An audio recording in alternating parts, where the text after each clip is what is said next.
Every plastic bottle you buy is quietly funding a war. Sounds insane? Here's the hidden link. A conflict thousands of kilometers away is quietly inflating your everyday life, from shampoo to your phone case to car parts.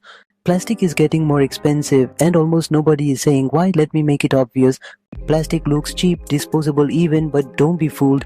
It's born from the same black gold that fuels our world. Crude oil, real concentrated power, the very same resource that moves super tankers and launches jets across continents, is refined and remade into the plastics that surround us every single day. Here's how that global supply chain works. Crude oil is extracted and sent to massive refineries. There, through a process called cracking, it's broken down into essential chemicals like naphtha, the primary feedstock for plastic. But this chain is incredibly fragile. For industrial powerhouses like Japan, India, China, and South Korea, which are highly reliant on imports, any disruption sends immediate shockwaves. When conflicts erupt near critical choke points, shipping routes are squeezed and insurance premiums for tankers explode. Raw material costs don't just rise, they jump instantly. Those price hikes cascade from the chemical crackers making polyethylene and polypropylene all the way to the factories molding and shaping your world. So when the price of oil surges, the price of plastic surges right with it. Simple. Now it gets serious, because the plastic in your life starts its journey in some of the world's most volatile regions. A massive slice of the world's oil and petrochemicals, the fundamental building blocks for polymers, originates in the Middle East. But there's a catch. One incredibly narrow route connects this vast supply to the rest of the world. Much of it feeds Asia's industrial powerhouses, Japan, South Korea, India, entire economies intricately wired to this constant flow. For them is a steady supply is not just optional, is the lifeblood for their cars, chips, and countless everyday basics.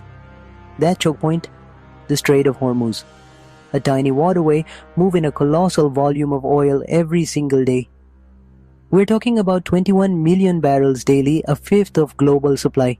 Now add conflict to this fragile equation and the system panics. Ships stall, routes become too risky, and the cost of insurance skyrockets, sometimes by over 1,000%, adding millions to a single voyage. When that happens, supply doesn't just slow down, it can snap completely, sending immediate shockwaves straight to your wallet.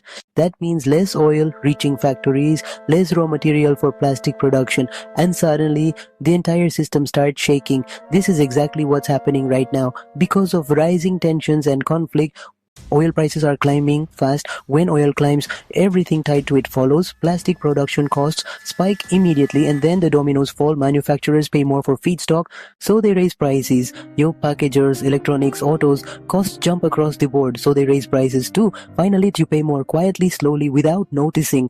That cheap water bottle, pricier now. Food packaging, pricier too. Daily essentials all creeping up. Here's the brutal part. While headlines chase the corporate giants, it's the small independent factories that take the hit first and hardest. Big players hedge and muscle through with massive scale and deep financial reserves, but small shops run razor thin with no cushion and little leverage. Their suppliers demand larger minimum orders at higher prices, squeezing their already tight cash flow. Think of a family-owned packaging firm. Their lead times for raw materials double, but their clients won't accept delays or price hikes. Or an auto parts supplier locked into a fixed price contract, now forced to produce components at a loss as polymer costs skyrocket. It becomes an impossible choice: raise prices and lose loyal customers, or sell at a loss and bleed cash until the reserves run dry. Some shutter, praying for relief. For many, worse is next. Production slows, deliveries slip, supply chains wobble. Now think scale. If plastic slows, it ripples through everything: food, healthcare, construction, electronics, cars. Plastic is everywhere, so the crisis is everywhere. Most people still can't see it, but something bigger is coming. This could rewrite plastic's future. Companies are rethinking fast alternatives, recycling, efficiency, everything on the table. Bioplastics are gaining real attention. Nations are racing to cut dependence on unstable routes. This crisis might reshape the entire industry, but before that, prices climb, effects spread, prepare accordingly. Next time you grab plastic, then pause. That simple item hides a global story: oil, supply chains, and war, and this is only the beginning. In today's world, tiny choices connect to giant events. If this opened your eyes, subscribe for more truths. Wait till you see how much prices increased, so make sure to subscribe because I break down hidden truths like this it's in the simplest way possible, and trust me, there's a lot more coming. Follow now so you never miss the next shock.